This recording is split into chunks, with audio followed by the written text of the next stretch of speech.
farmers. Ito na naman kami kasi wala nang palayan. Hawak na namin to mga farmers.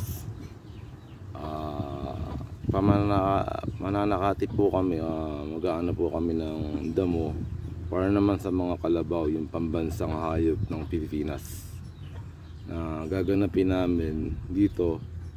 Si yan, binanakatin namin sila kasi sobrang hirap nila sa palay. Siyempre kami naman, siyempre yung pagkain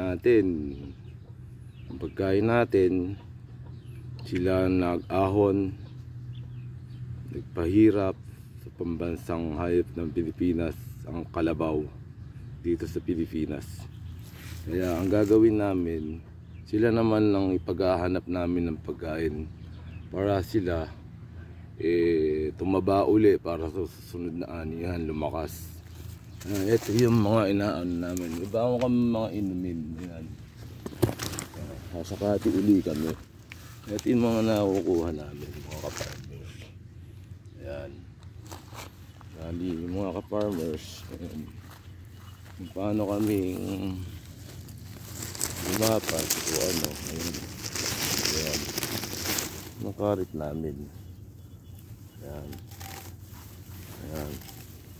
Kumarit kami, mga farmer, kailangan mabilis para hindi kami mabutan ng ingitan na alas 11 na ng tanghali.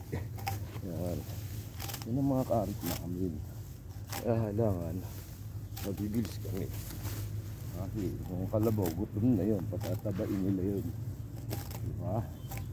Sa akin nabibili ito 50 per tali na malaki, isang apat. Yan. Yan kami mga ka-farmers. Ako si LV, mga farmers. Makarit yan ito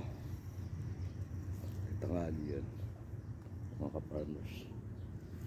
Si LV.